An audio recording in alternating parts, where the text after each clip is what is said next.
I want to help God. True. I want to coming back. God, true God, true God. And God is down, down, down, down. God is fatigué.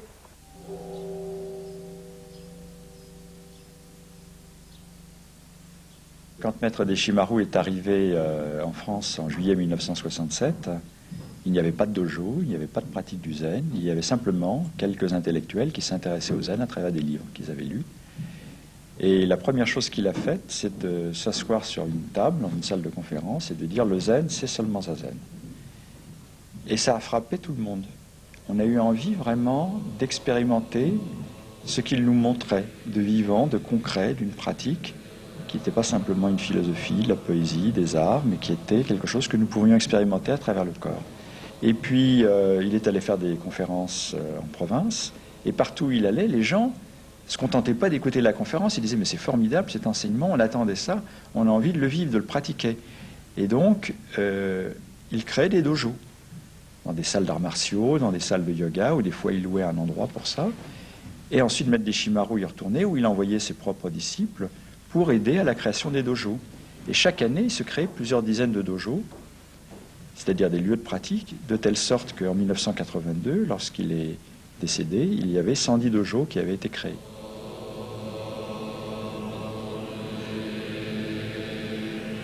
Il a donné tellement confiance dans cette pratique à ses disciples que cet élan et cette ferveur ne s'est pas arrêté à sa mort. Et dans les 10 ans qui ont suivi sa disparition, il y a encore eu plus de 100 dojos qui se sont créés au nom de l'enseignement de Maître Deshimaru à partir de ce qu'il avait transmis.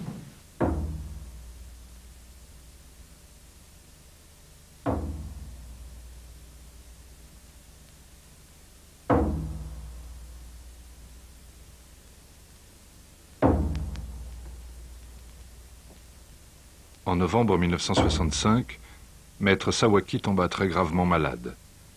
Il m'appela à son chevet. « Deshimaru, je sais que je vais bientôt mourir. Il faut que tu prennes ma suite et que tu transmettes l'enseignement de Bodhidharma. Demain, je me lèverai pour te consacrer moine. » La cérémonie eut lieu le lendemain à Kyoto, au temple de Hansoji. Les souillures de ma vie tombèrent avec mes cheveux.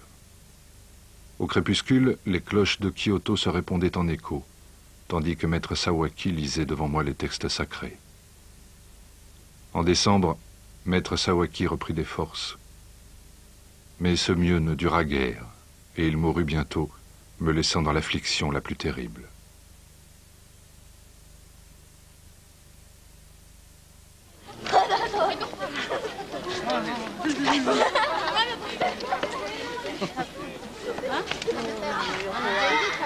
En 1966, je m'occupais du dojo de Yoyogi à Tokyo, lorsqu'un jour on me demanda de servir de guide à un groupe macrobiotique européen venu en visite au Japon. C'est à cette occasion que je fus invité en France par le groupe. En juillet, je me séparai de ma famille pour prendre le bateau à Yokohama, puis le transsibérien jusqu'à Paris.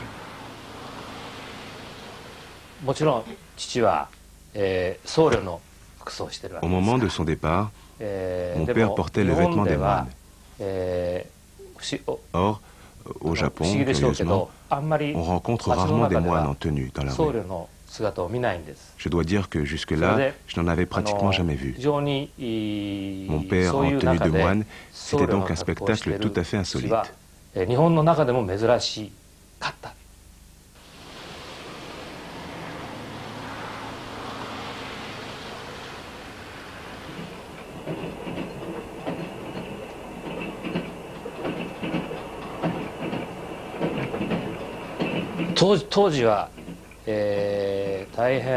À l'époque, la France était un pays très lointain. Il fallait non seulement se rendre en France, ce qui était déjà toute une affaire, mais aussi en revenir.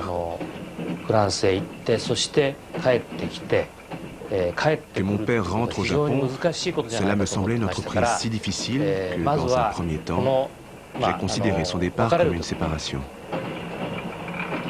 Je me demandais si ce n'était pas la dernière fois de ma vie que je le voyais.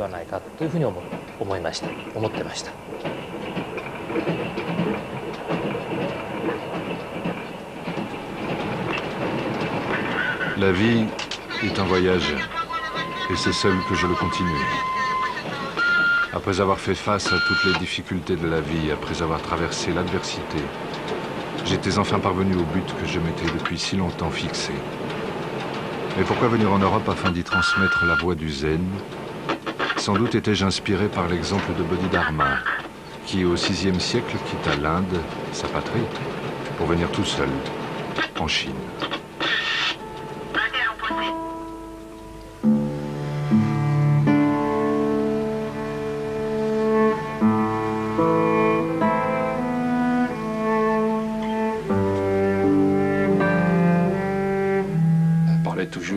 Qui dormait sur une paillasse dans cette arrière-boutique, qui faisait seulement zazen.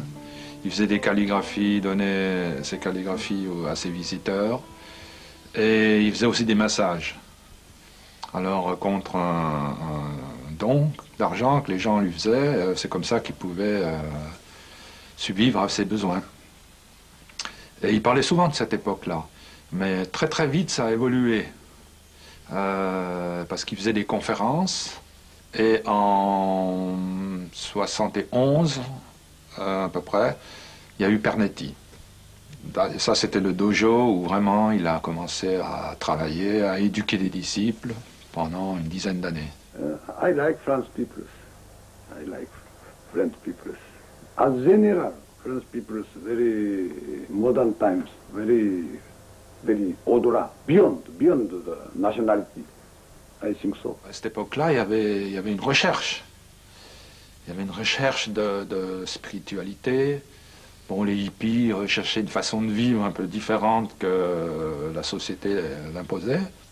Et quand donc Megdi Shimaru est arrivé juste à cette époque-là, et lui, il représentait le zen vivant. Par sa personne, on pouvait voir pour la première fois un vrai maître zen.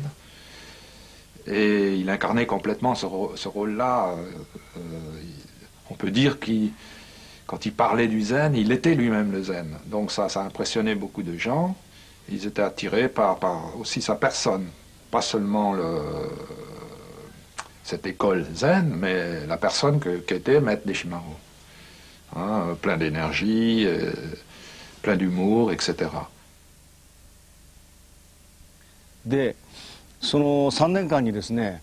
Pendant les 3 années où j'ai vécu à ses côtés, où j'ai fait sa lessive et son ménage, il m'a beaucoup appris des choses fondamentales.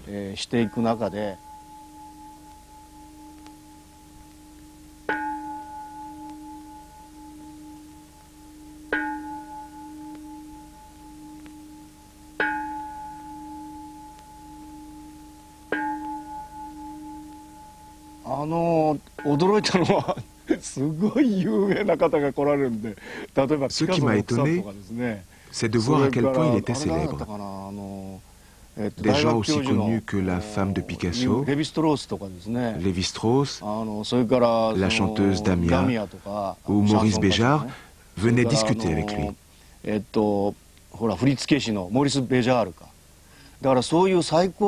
J'étais curieux de savoir ce que pensaient les vedettes et les intellectuels français. Pour moi, qui suis un cinéaste japonais, cela a été l'occasion de comparer ma culture avec la leur. Moi qui suis cinéaste, cela m'a beaucoup apporté dans mon métier de critique de cinéma.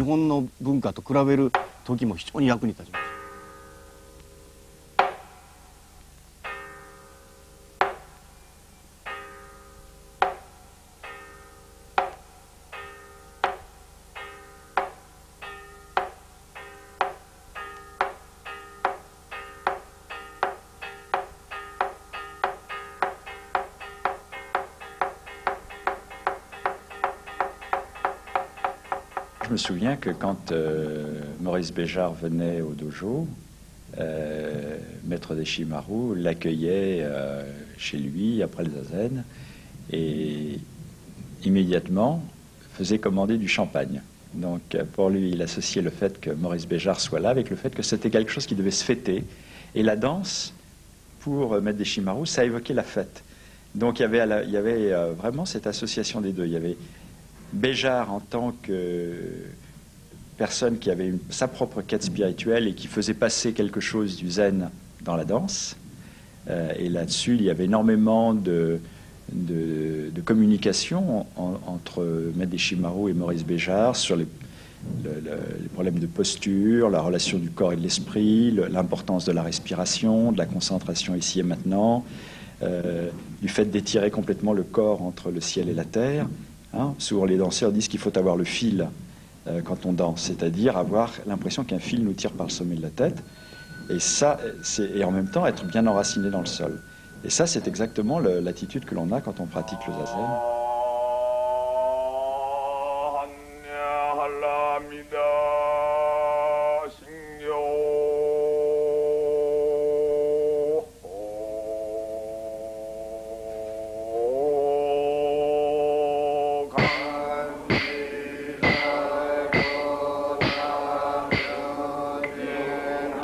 Moi, j'avais l'impression que qu'on m'avait enseigné le zen au Japon, enfin la pratique en tous les cas, et qu'il n'y avait pas de problème au niveau de la posture. Et le premier contact que j'ai eu avec lui, c'est qu'il est arrivé derrière moi alors que je faisais zazen à Zinal, et immédiatement il m'a corrigé le dos, les épaules, il m'a remis... Bon, et moi j'étais complètement surpris.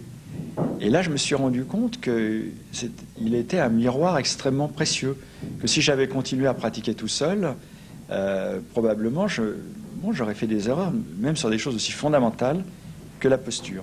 Alors que lui ne laissait rien passer. Et il voyait tout de suite ce qui n'allait pas, et il touchait le point exact et d'une manière directe, pas compliquée, ce qui fait qu'on comprenait tout de suite. Il ne passait pas par beaucoup de détours, hein, il allait droit au truc important.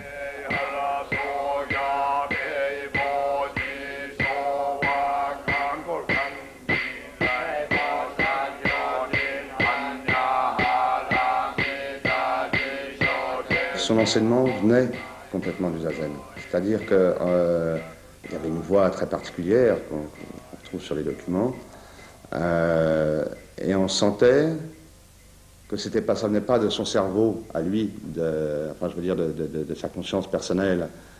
Quand Deshimaru parlait dans le dojo, c'était un maître de la Chine ancienne qui parlait. C'est ça qui était extraordinaire. C'était de sentir cette chose qui vient de très loin, qui ne vient pas d'une personne. C'est pas quelqu'un qui faisait un cours sur le zen. Hein, il parlait du fond de sa pratique, et ça a touché quelque chose de profond en chacun d'entre nous.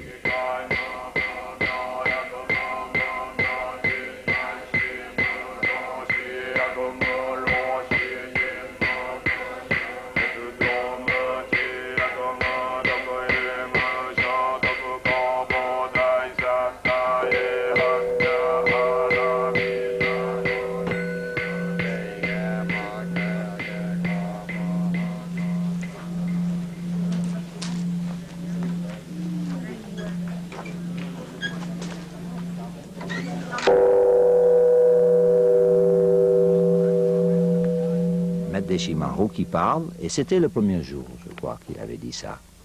Et il a dit, ici, dans le Zen Soto, il n'y a rien à obtenir. Bon, quand tu entends quelque chose comme ça, c'est important, les circonstances où tu te trouves. Si tu te trouves par exemple, dans un dojo, où il y a total silence, puis il y a ce voix que je décris, et puis tu entends une phrase comme ça. Je ne sais pas si c'est la première fois de ma vie ou pas je l'ai entendu, mais c'était la première fois de ma vie que je l'ai enregistré. Sans profit, sans objet, c'est quelque chose qui nous parlait complètement. Hein, on n'était pas dans les années 80, de la recherche de l'argent, des années 90, la bourse, etc. C'était pas du tout le background culturel de l'époque, en tout cas pour tous les jeunes qui arrivions. Le fait d'être sans objet, je ne pense pas que ça nous posait de problème, au contraire.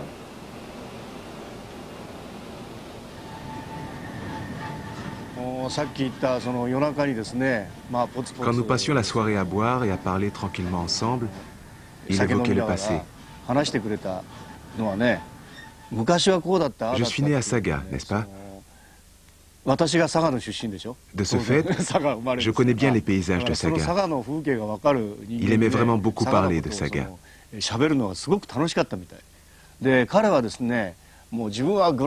vivait dans un monde global. Mais les endroits de Saga où il avait ses racines, comme Morodomi ou Sagami, revenaient souvent dans la conversation.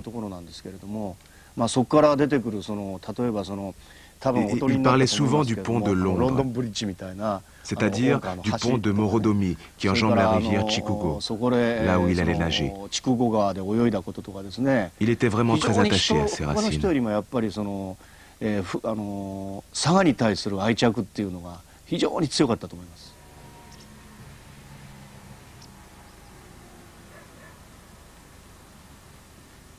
Mon village natal se trouvait en aval de la rivière Chikugo, qui serpentait dans la plaine de Chikushi.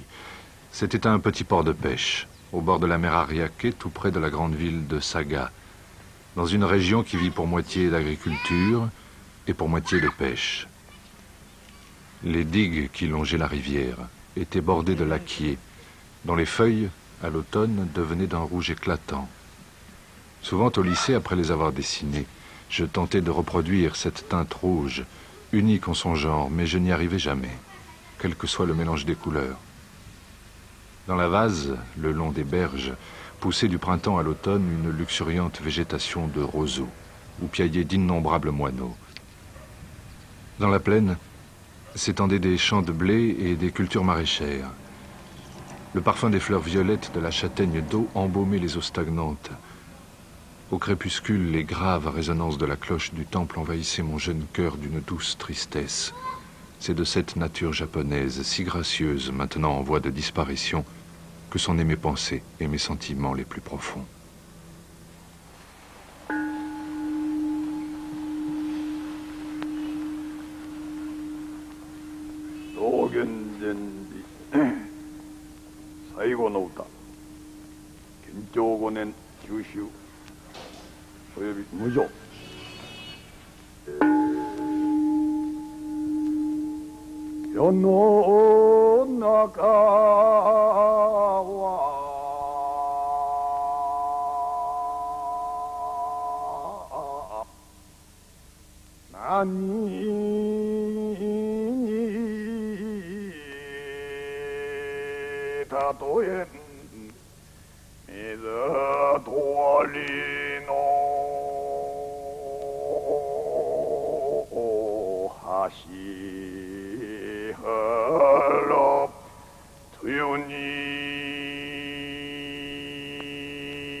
La première sœur aînée et la deuxième sœur aînée, moi et ma petite sœur. Nous n'étions pratiquement des filles. Il était juste au milieu, entre deux sœurs aînées et deux sœurs cadettes. C'était le seul et unique fils de la famille, et à ce titre, il faisait l'objet d'une grande attention.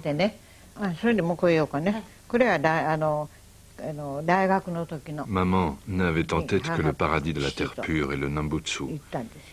Elle croyait en la bonté innée des hommes et rêvait d'un monde idéal. Papa se donnait tout entier à son commerce où il devait se livrer à toutes sortes de ruses et de stratagèmes. L'union de deux êtres aussi différents me semblait à l'époque aussi inharmonieuse que bizarre. Il m'était vraiment impossible d'opter pour l'un ou pour l'autre. J'avais donc à embrasser tout entière cette contradiction et à la résoudre. J'étais convaincu que c'était là mon destin. Ces inquiétudes me poursuivirent tout le temps que j'étais à Tokyo, où je suivais ces cours de théologie et d'économie que ma mère et mon père symbolisaient. Et là aussi, il m'était impossible de choisir.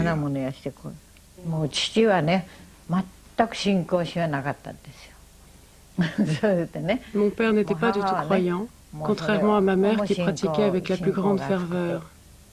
Elle passait beaucoup de temps dans les temples.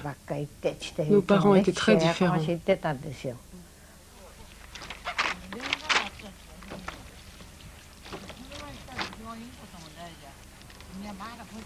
C'est là, vraiment c'est là.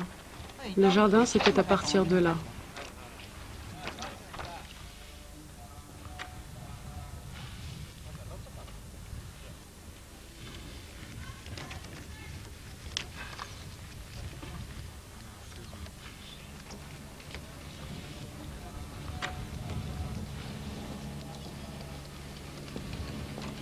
Il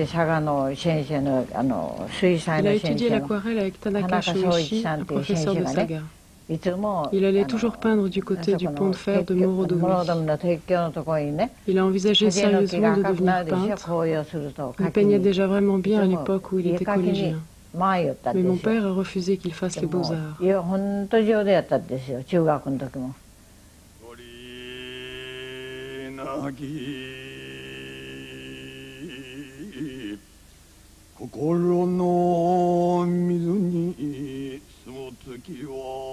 Ce qu'il y avait de proche entre la calligraphie et le reste de la vie, c'est que Maître Deshimaru, quand il faisait quelque chose, il était totalement à 200% avec ce qu'il était en train de faire, avec une présence totale et une capacité de concentration qui faisait qu'il n'y avait plus rien qui existait que ça.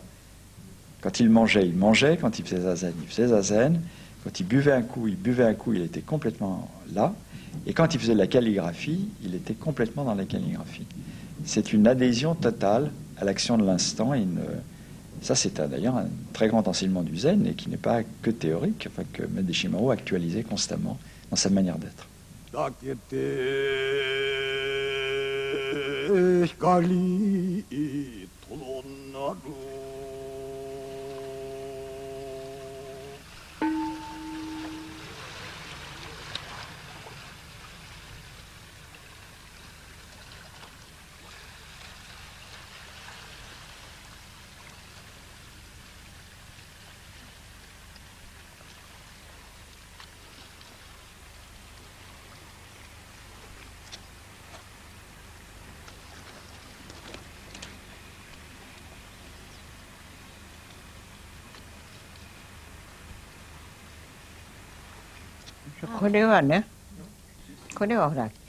Ici, il est avec son épouse à l'occasion d'un mariage.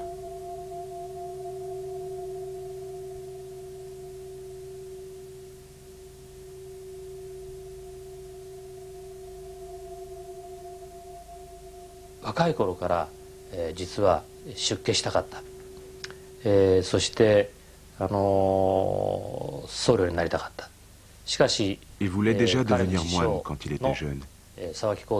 Mais quand il a demandé l'ordination à Sawaki Kodo, son maître, celui-ci a refusé en lui disant « Tu dois mener la vie d'un homme ordinaire, travailler, étudier, te marier, avoir des enfants, en bref, acquérir de l'expérience tout en continuant à pratiquer Zazen. »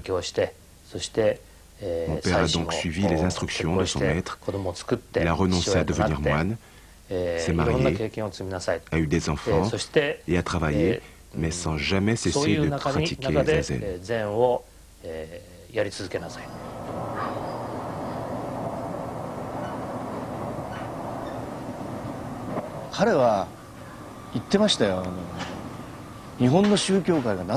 Il disait sans détour, pourquoi la religion est-elle dans une impasse au Japon? Parce qu'au Japon, on devient moine de père en fils. Pour lui, le fait que les fils héritent du temple de leur père, c'était quelque chose de lamentable. C'est pourquoi il considérait qu'il n'y avait rien à tirer de l'école Zen Soto.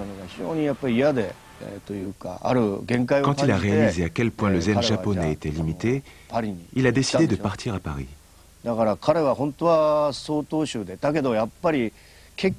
Deshimaru était un moine de l'école Zen Soto, mais en fait, il n'y avait pas de place pour lui au Japon. C'était un homme de grande envergure qui ne pouvait pas donner sa mesure dans son propre pays. Il a connu l'échec à Saga, puis à Tokyo, puis dans le monde étroit de la religion au Japon. Mais à Paris, les choses ont pris une toute autre tournure.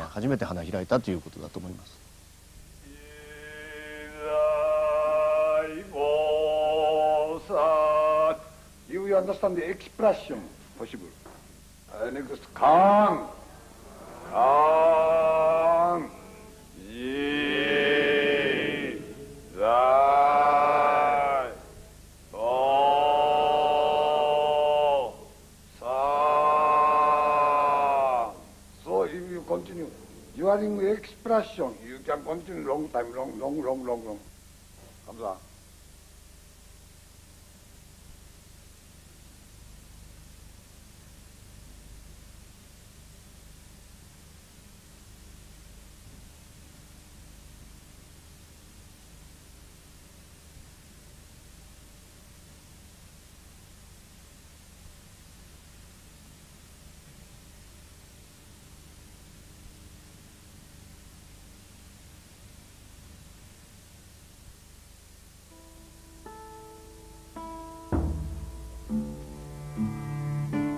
Zinal 1972, ça a été le premier grand stage international où 400 personnes sont venues des 4 coins d'Europe pour pratiquer Zazen. Et il y avait tellement de monde que le dojo était trop petit qu'on était obligé de doubler les séances. La première fois que j'ai entendu Maître Deshimaru dans Zinal parler, il a traversé la salle, il s'est assis et il a commencé sa conférence en disant « Vous devez avoir peur de l'ordre cosmique ». Et c'est très curieux parce que on s'attend à ce qu'un maître spirituel enseigne la confiance, la foi, la non-peur. Mais lui, en nous disant qu'on devait avoir peur de l'ordre cosmique, c'était justement son rôle d'éveilleur, de nous faire prendre conscience qu'on était en train de commettre des erreurs, même au niveau de l'humanité, au niveau de l'écologie, par exemple. 平和であり闘争をやめなくてはいけないけれども原始時代からのバーバリズムをいまだに続けて一方では平和を叫びながら Tout dans notre civilisation moderne est en état de déséquilibre. Alors que les nations du monde devraient converger vers l'unité et œuvrer pour la paix, on les voit au contraire développer leur militarisation, épuiser les ressources et par conséquent augmenter le déséquilibre entre pays pauvres et pays riches. Donc ça, c'était son rôle d'éveilleur, de dire vous devez avoir peur de l'ordre cosmique. Mais en même temps, pas en même temps d'ailleurs, après, 15 ans après, les dernières paroles, pour ainsi dire, qu'il a prononcées en public, c'était pour souhaiter qu'on organise un colloque, une rencontre sur le thème de la non-peur. Et c'était vraiment le pendant. Ne pas avoir peur, pour lui, c'était ne pas avoir peur de perdre au niveau de l'esprit avide qui a toujours peur de perdre quelque chose parce qu'il est très attaché à son petit ego. Ne pas avoir peur dans ce sens-là, c'était être généreux. C'était avoir confiance que si on a une attitude juste dans la vie, il ne peut rien arriver de grave. C'était dans ce sens-là qu'il enseignait la non-peur. Il enseignait les deux. Peur au sens d'être des gens responsables, et éviter de faire des erreurs, parce que ça a des conséquences et ça crée de la souffrance, et pas avoir peur pour soi-même, car si on agit d'une manière juste, il n'y a pas de problème.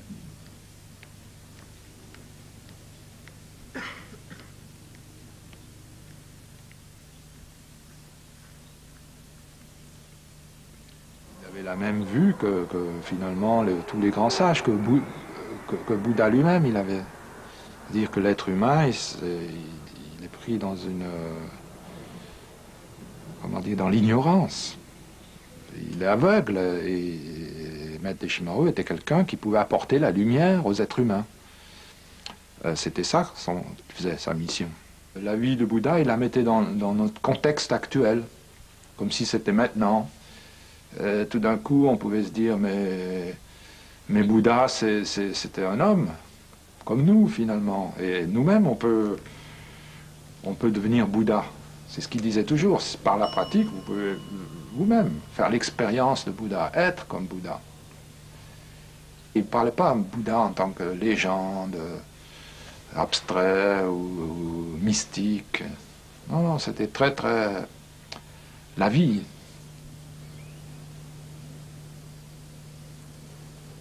Le zazen, c'est très, très simple. Il n'y a rien de plus simple. C'est dépouiller de tout, il n'y a rien. C'est complètement simple, hein. Être assis, être concentré sur son corps, sa respiration, laisser passer les pensées, pas besoin de penser à quoi que ce soit. C'est très très simple, c'est très naturel.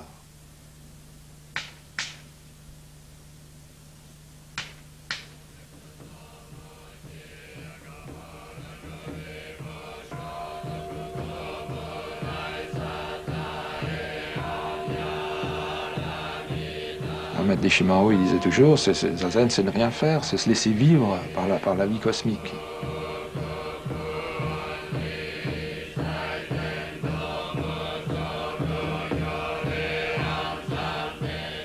Mais quand on commence à l'expliquer, essayer de faire comprendre à travers des textes, des paroles, là, ça peut devenir difficile, compliqué.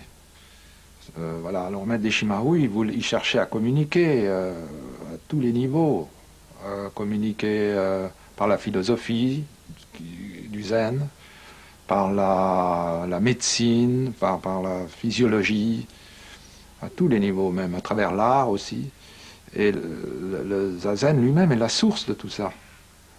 Especially Oriental civilization, Asia, Asian spiritual. Very important for European peoples. Il savait que cette graine bouddhique, quand même, arrivait sur une terre imprégnée du christianisme. Donc il a toujours cherché à faire un parallèle entre ces deux mouvements spirituels. Et il s'exprimait même dans ses kusen, quand il parlait de Bouddha, il disait Dieu, ou le pouvoir cosmique fondamental, pour ouvrir, justement, vers la civilisation occidentale.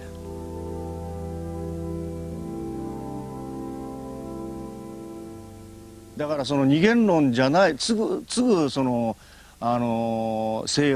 pas fuir.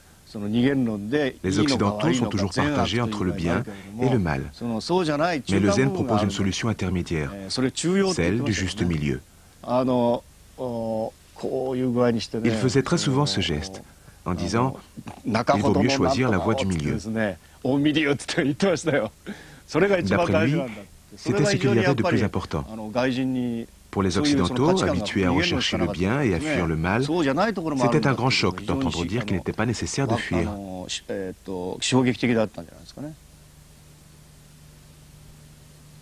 Il n'y avait pas de différence entre ce qu'il exprimait par la parole, ce qu'il enseignait dans le dojo, et puis sa manière d'être, sa manière de vivre dans la vie quotidienne. Donc ça, cet exemple vivant de l'incarnation de l'enseignement, c'était important. L'autre aspect, c'est l'énergie qu'il avait pour entraîner dans la pratique. Malgré l'inertie de chacun, il faut faire des efforts pour pratiquer, avec lui, la pratique devenait vraiment la chose essentielle de la vie, quoi, devenait vraiment la racine de notre vie.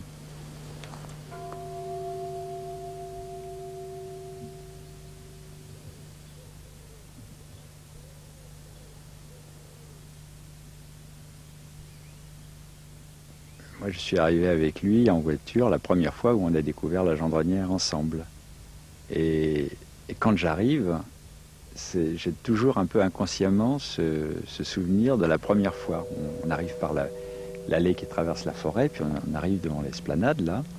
Et d'un seul coup, quand on est arrivé là, on a eu l'impression que c'était ça. On avait trouvé le lieu qui convenait pour la Sangha. Et il y avait à ce moment-là, son regard, son enthousiasme, était très communicatif. Et bon, ben, ça, je le ressens toujours. J'ai toujours la même sensation, comme si j'arrivais à la Gendronnière pour la première fois.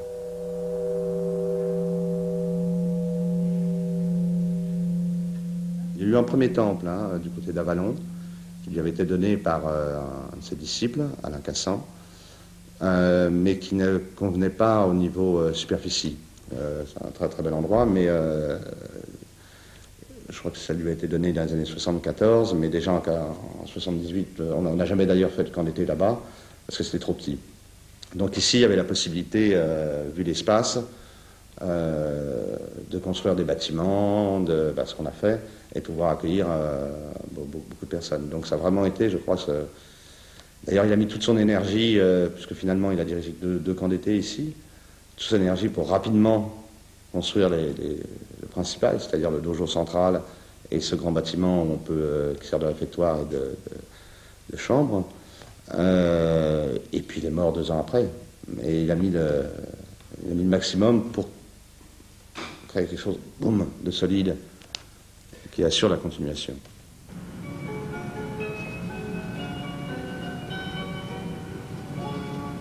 Quand on a vu qu'il y avait des camps d'été qui se faisaient, qu'il avait beaucoup de disciples, sa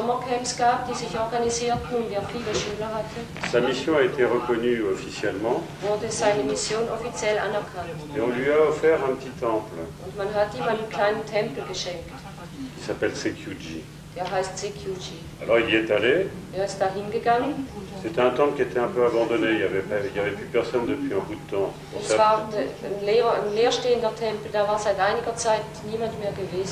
pour ça qu'on lui a donné. Mais en ouvrant une armoire, il a trouvé ce kessa. Et alors ce kessa est aussi superbe. C'est une vraie transmission invisible.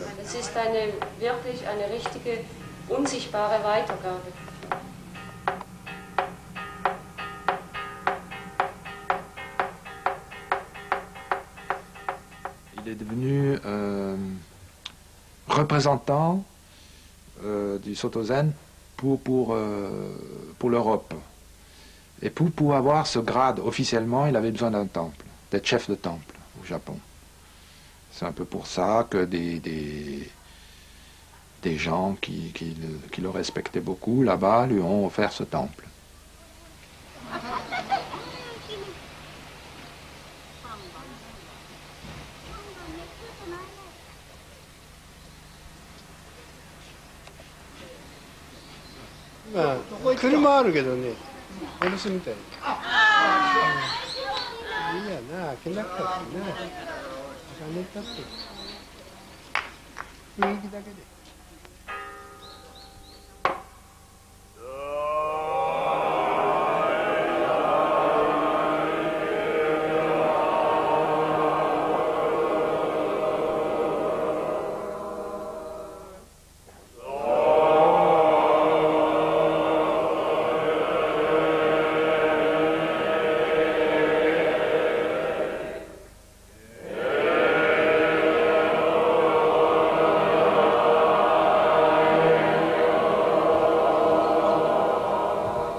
D'après ce que m'a raconté Maître Deshimaru, il a rencontré Sawaki Kodo par hasard quand il était lycéen.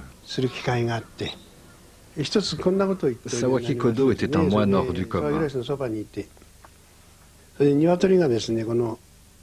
Maître Deshimaru raconte qu'un jour qu'il était à ses côtés, une poule s'est perchée sur la tête de son maître. Et celui-ci n'a rien fait pour la chasser. Sawaki Kodo était un personnage complètement déroutant.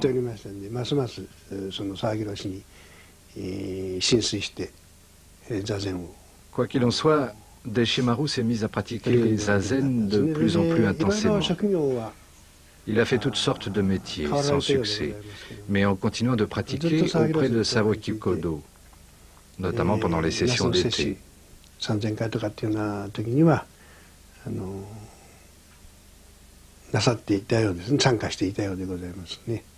Deshimaru parlait sans arrêt de son maître. Alors évidemment, il y avait moins de photos, moins de présence de Kodo Sawaki, puisqu'il était venu en Europe. Et ici, on est dans le lieu créé où il y a la tombe de Deshimaru, etc. Mais toujours est-il que ce Kodo Sawaki nous est devenu un personnage familier, sans l'avoir jamais connu. Parce que sans arrêt, il parlait Mai Kodo, Kodo Sawaki a dit, sans arrêt, quand il y avait l'anniversaire de la mort de Kodo Sawaki, il mettait la photo de Sawaki sur l'autel, puis à la fin, on faisait campagne, on buvait un verre à sa santé. Donc, comme on fait pour Deshimaru. Donc, je pense de la même façon qu'il nous a rendu Sawaki familier, nous on rend Deshimaru familier à la génération suivante.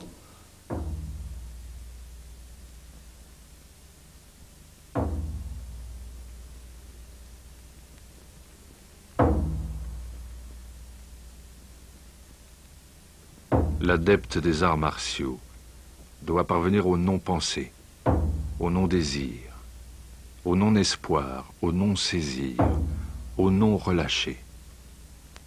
Il doit être prêt à s'élancer, tel le vent, être aussi mobile que lui.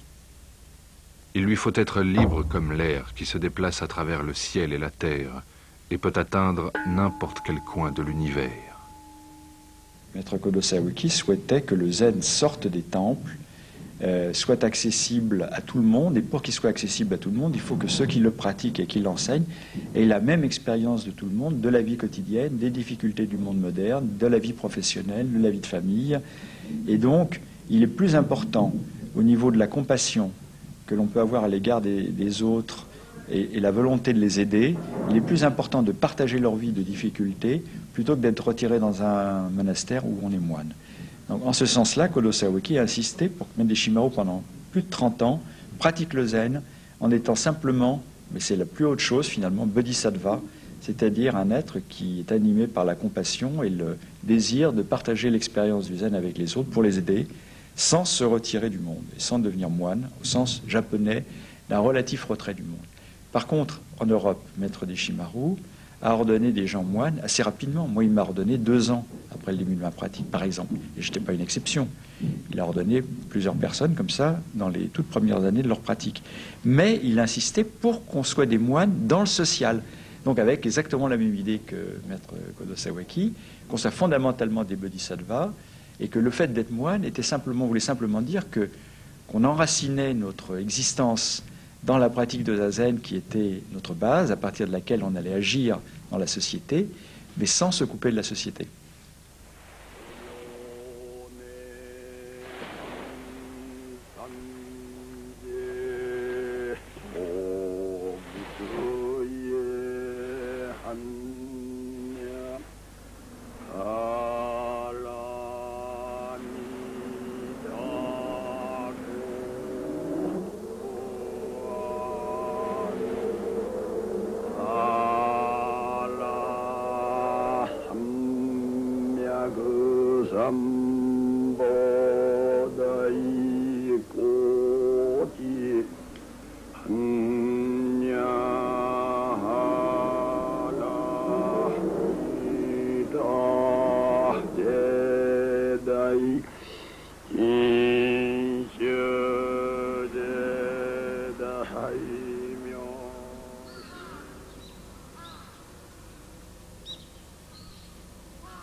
Ce qu'il a fait très rapidement, c'est de retourner chaque année 3 mois par an au Japon. Et à chaque fois, il prenait soin d'emmener avec lui quelques disciples, sa secrétaire et puis 1 ou 2 disciples.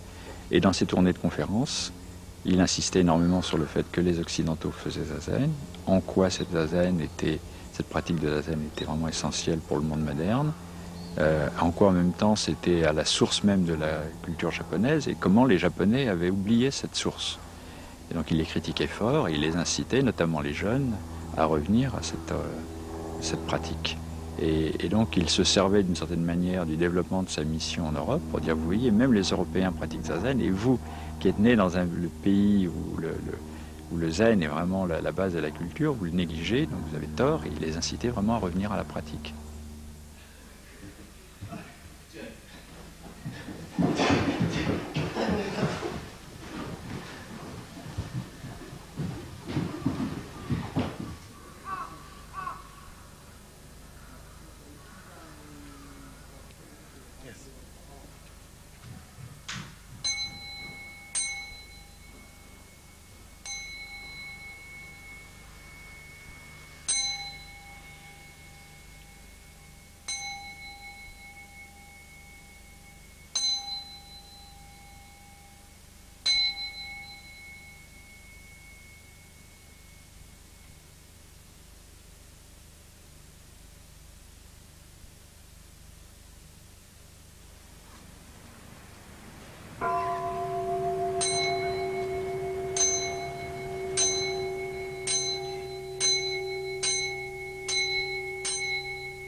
Ce qui était très précieux chez Maître Deshimaru, c'est qu'il ne montrait pas de lui l'image d'un maître parfait, qui aurait été non seulement maître zen, mais quelqu'un de saint, auréolé d'une image de pureté, de perfection totale, sans défaut. Il était un être profondément humain, avec aussi ses désirs, parfois certaines choses qui pouvaient être des attachements. Il était très passionné, il avait parfois des émotions, parfois il se mettait en colère, parfois il explosait de joie. Il avait ces aspects extrêmement humains que généralement les gens qui pratiquent une voie spirituelle ne s'attendent pas à voir chez un maître. Ils s'attendent à voir quelqu'un de monolithique, de parfait, irréprochable.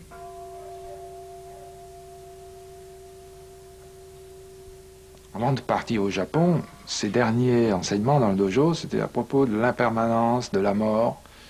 Et je crois que dans ses toutes dernières paroles, il a dit « Quand je reviendrai du Japon, je vous enseignerai profondément à propos de la mort. » Et puis il est parti au Japon. Et environ 15 jours après, on a eu la nouvelle qu'il était décédé au Japon.